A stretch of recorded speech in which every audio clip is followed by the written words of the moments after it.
All right, mate, how you doing? And welcome back to another video. Today, I'm joined by Arsenal and England player Theo Walcott. Theo, thanks for joining me. No problem. We're going to do some questions. I've got some would you rather questions, and then I've got some questions I got from the guys on Twitter. So let's go through them. Just give us your honest answers. I think it'll be a nice little experience for both of us. Here we go. Okay. So the first would you rather question. This is a hard one. It's difficult. Would you rather, this is for England, lose the World Cup final on penalties, but be voted the player of the tournament for the whole World Cup, or England win the European Championships, but you don't play in the tournament for injury?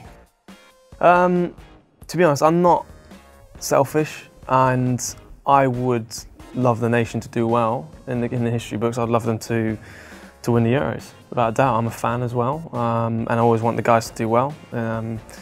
So even if I'm not playing or I am playing, so yeah, I'd have to miss out on this one. Yeah, it's a good answer. It's a selfless answer. I like that. Let's go for another one. This is another tricky one. Who would you rather play alongside in the same team, Lionel Messi or Cristiano Ronaldo? Probably. I think you're not really wrong. Whoever you say, exactly. I think I'll probably go Messi. One being, as he's left-footed, he would look, as he's got that sort of shape to give balls into the runs in behind. It'll probably suit my play better than Ronaldo. But again, it doesnly matter. You play with that, does it? Really? It's going to help either way. Exactly. Yeah. But it's a good answer. I like that. The left-footed thing is clever. This is another tricky one.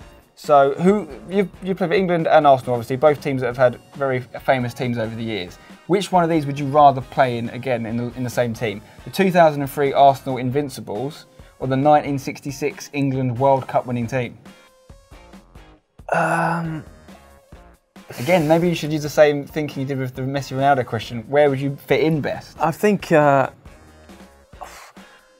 can't answer that question just because alone the generation, the team I'm playing at the moment for me is blessed. Definitely that team who had the Invincible season were unbelievable, obviously, and the 1966 winners will never be forgotten. And I couldn't pick that just because they're both so close to each other. I think if that's one you couldn't pick. I know you want me to, but that's one there where you could be wrong whichever one you pick. Really. I mean, it would be great to play in either team. Exactly. I think that one's too hard to actually answer, to be honest. Well, the diplomatic answer would be to play in the team you're playing now, I guess. Yeah, that's you want to make your own history in the England team now and the Arsenal team. That's a good answer. I like that. I like that one, actually. Okay, we'll go with that one.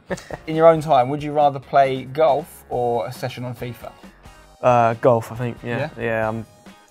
I'm okay at FIFA, but no, I'd rather play golf, get the fresh air with your mates and try and hit some balls. Because you're a very popular player in FIFA, because obviously you've got a lot of pace. People use you a lot. A lot of people will be big fans of you both in FIFA and in real life. But in yourself, you play football all day. Yeah, you don't play a virtual version of it. Yeah, plus I don't think the wife would like me to come back from training and play FIFA. Yeah, to be fair, she wouldn't like me to come back from training and play golf. Exactly, either way she's not happy. But it'll be golf. Okay, golf, all right. After you finish playing, as in your career, can you see yourself more likely going on to a career in management and coaching, or going on to TV and being a pundit?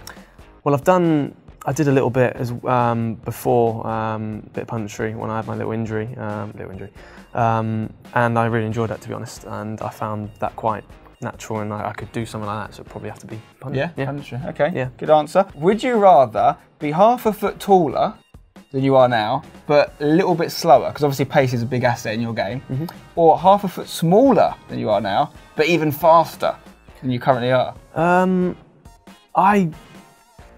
Again, that's one thing, I wouldn't want to change anything about me, to be honest. You're happy with? I'm happy the way I am. I'm the average height, I'm pleased with that, and I'm happy with my pace, so fair play. Can't change anything. Fair play, you're bang on. Okay, now just to finish, I've got some questions from some of the guys on Twitter. First question is, obviously we talked about it already, one of your biggest assets, well known, is your pace. Do you know anyone else who is as fast as you?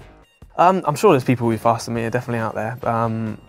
Well documented about me and Hector and all this sort of... Bellerin, I've heard Bellerin, all this pace, but you put me and him on the running race, I'm going to win. Okay. I'm that confident. That's an exclusive. So you've never had a race? No, we never had a race. On the pitch is always difficult. Yeah. Sorry, not difficult. It's different on pitches at times. Yeah. And when you're tested as well, it's you're doing it from a stand-start, so again, but I would say I'm quickest. Yeah. Okay. So maybe he won't be happy with that. Maybe Bellerin will have to make a response at some point. He probably will, yeah. Another question for you. When you were younger, who was your main role model in football? Who did you used to watch and think, I want to be like that guy?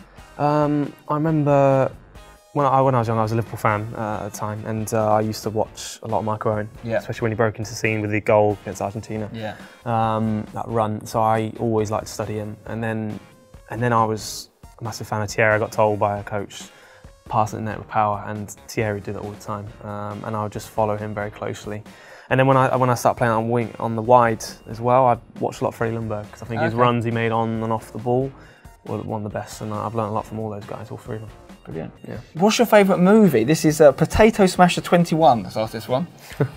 Favourite movie would be Will Smith, Enemy of the State. Okay. It's an old one, but I love that one. It's a classic. Who's the best defender you've ever faced? Best defender, I've played against some top quality and played with him as well. I'd probably have to go Ashley Cole. I think for England, one of probably the best left back we've ever had, I think. And the amount of caps he's got, I played with him against obviously at Chelsea and played with him at Arsenal, and yeah, I always found it difficult against him, but I've probably got the better of him in the last few years. But, but I've learned a lot from him. Just to play against one of the best players in the world is only going to make you into a better player. Yeah. Definitely. Who's the loudest person in the changing room for England? Welbeck, is it? Definitely with hands. Yes. He's just always. He's like it in the Arsenal dressing room as well. He's just the way he is. It's great. To be fair, you need people like that. Danny Welbeck's the loud one. Okay. If you weren't a footballer, if it hadn't worked out for any reason, what do you think you'd have ended up doing? I think I might be challenging Usain Bolt to 100 metres. I think that's obvious. Yeah, definitely. No, yeah, athletics. I think I'll probably go in and try and work on all the technique. Because you don't really get to do 100 metres in football. It's more like really. 30, 40 minutes. So. Yeah, you never do it, and to be fair, the technique is totally different to actual sprinters. So yeah. But I'm guessing when you were growing up, you were taking part in things like that as well. Yeah, I'll do that at school, 100 metres, 200 metres. Well, actually, my school record got beaten a few weeks back by someone. So, but records there. Yeah, come back and do it. Yeah, records are there to be beaten. But yeah, no. So I always used to enjoy that. I always used to keep it tight towards the end, and then just beat him right at the end. Nice tactic. Okay, Theo, thank you very much for joining me. No worries. Much appreciated. We're going to do another little question and answer session on the Vauxhall channel, quick fire questions. There's going to be a link in the description. Make sure you click over to that, subscribe to them, and drop a like on this video if you've enjoyed it. But that's it from me and Theo for now. I'll see you when you're older. Don't go changing.